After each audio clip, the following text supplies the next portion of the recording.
High-definition news for Monday, July 18th, 2016. I'm Jeff Kaufman. The convention's going to be terrific. We have great speakers. And on Thursday, the Republican National Convention will climax with Donald Trump's speech accepting his party's nomination for president, an outcome few thought possible 13 months ago when he announced he was running. In a presidential campaign that seems to have started prior to the beginning of time, we are finally, no, not in the home stretch, more like making the turn at the end of the backstretch. Still a ways to go, but the pace picks up from here because today is the start of 2 weeks of party conventions. The Republicans go first, beginning tonight in Cleveland, and in a country reeling from weeks of violence involving and against police officers, Cleveland Police Chief Calvin Williams says his city is ready. We planned for anything and everything that could happen. He's not kidding. 500 Cleveland cops are assigned to the convention, and there are thousands more just outside the convention arena. They've flown in from all across the country. Cleveland has cleared out its jail cells, enough to be able to arrest 1,000 people a day. Chief Williams says that's just in case. He does not expect to use them all, and he says there have been no credible threats against the convention, the city, or its police. Back to the man at the center of it all, Donald Trump's motorcade was involved in an accident this afternoon on the way to the convention arena, but Trump was not hurt. Trump finally confirmed the worst-kept secret of the week on Saturday in New York. I'm here today to introduce the man who will be my partner in this campaign. But he took a couple of detours on the way to actually introducing Indiana Governor Mike Pence. We've witnessed horror beyond belief. Looks like they're resolving the difficulty, but we wish them taken away like we're babies. Hillary Clinton is the embodiment of corruption. With a law and order party said, don't go into Iraq. Brexit's going to happen. Dominated with the evangelicals. Finally, after about 25 minutes... Back to Mike Pence. Governor Pence balanced the budget. Can you imagine a balanced budget? Governor Pence enacted the largest income tax cut in the state's history. Trump and Pence also sat down for a joint interview with Leslie Stahl on CBS's 60 Minutes. And one moment from that segment is getting a lot of attention today. Trump said he would go to war, his words, go to war, with the group called Islamic State. But Stahl could not get him to define what go to war means. A declaration of war? American GIs on the ground? Or American advisors assisting armies from Middle East countries? Trump would not say. But when Stahl brought up the American invasion of Iraq in 2003, Trump said what he has said time after time during the campaign. That was a war that we shouldn't have, because Iraq did not knock down. Your running mate Iraq did voted not for down. it. I don't care. What do you mean you don't care that he voted? It's a long time ago. And he voted that way, and they were also misled. A lot of information was given to people, but I was against the war in Iraq from the beginning. Yeah, but you used that vote of Hillary's, that was the same as Governor Pence, many people as the example of her bad judgment. Many people have, and frankly, I'm one of the few that was right on Iraq. Yeah, but what about he? He's entitled to make a mistake every once in a while. But she's not. Okay, come on. But she's not. She's not. No, she's not. By the way, about this... I was against the war in Iraq from the beginning. Leslie Stahl did not push back on that. Most reporters who've interviewed Trump do not push back when he says that, although all of the fact-checking websites and several newspapers have shown Trump's claim to be false. While Trump did come to oppose the war after it was underway, he did not speak out against it before it started. BuzzFeed unearthed this clip of Trump with Howard Stern on September 11, 2002, 6 months before the start of the war. Are you for invading Iraq?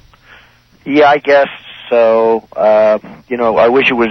I wish the first time it was done correctly. But as Donald Trump would say, back to Mike Pence. The Indiana governor is a deeply religious, deeply conservative politician who gained national exposure last year when Indiana enacted an anti-gay so-called religious freedom law, which allowed businesses to discriminate against LGBT people if serving them would violate the owner's religious beliefs. After big corporations and activist groups objected and threatened to boycott, Pence got the legislature to water down the law. Donald Trump gets it, and he understands the American people. But I want to say I answered this call for two reasons.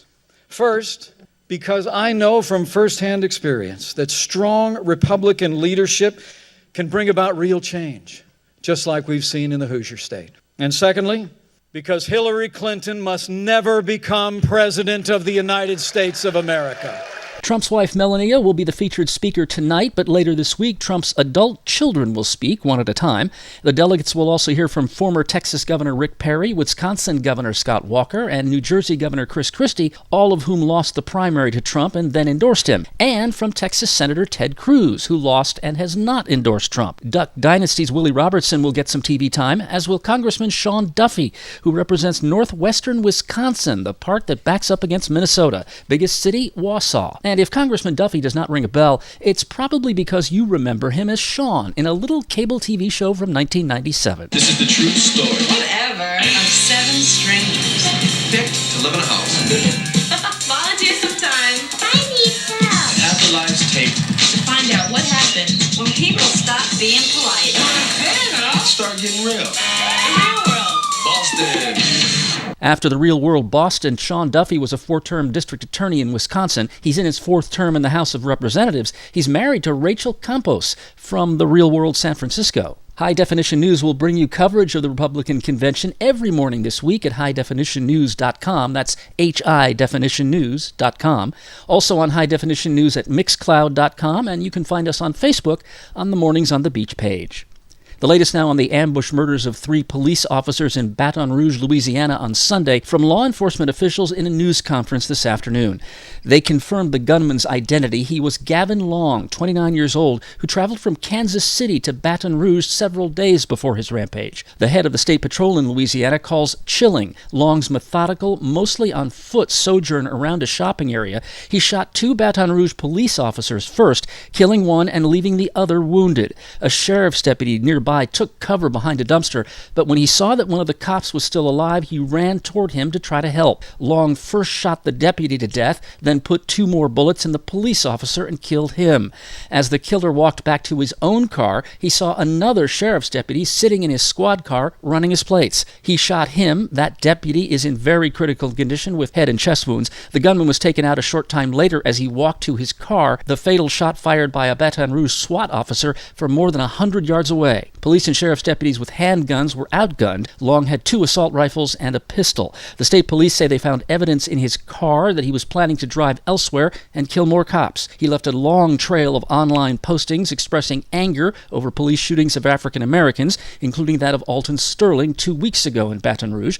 He also wrote a series of books advocating alternative nutrition and health theories under the pen name of Cosmo. Amazon took down the sales pages of those books today. Prosecutors in Baltimore trying to hold 6 police officers accountable for the death of Freddie Gray are now 0 for 4. A judge this morning acquitted the highest-ranking officer charged in Gray's death. L.A. County Sheriff and former Long Beach Police Chief Jim McDonnell says his deputies are aware of the heightened atmosphere surrounding police officers after the deaths of civilians in Minneapolis and Baton Rouge and the ambush killings of cops in Baton Rouge and Dallas. The sheriff told Channel 11 this morning that his department's interactions with citizens have remained on an even keel. He says the department makes an effort to keep it that way, but that across the country he sees worsening community-police relations.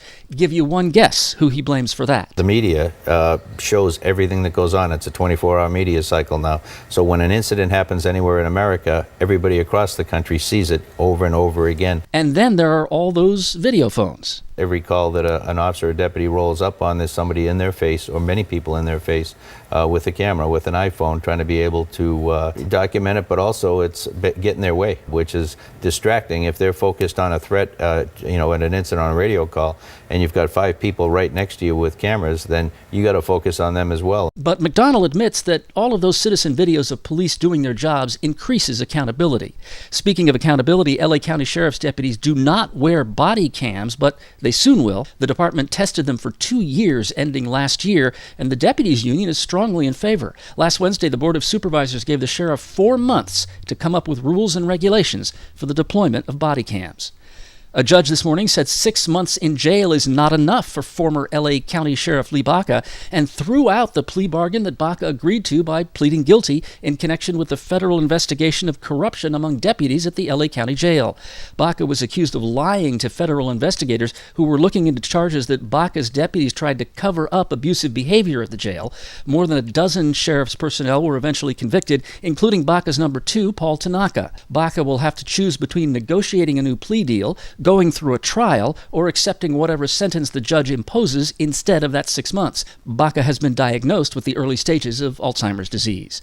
Parking is the focus of 2 stories about development in the LBC. Mayor Garcia's appointed task force has released its recommendation for what to do with the land next to the Queen Mary. Right now, most of that land is a parking lot. The task force recommends building 1 or more parking facilities near the edge of the property so that most of the site can be restricted to pedestrians.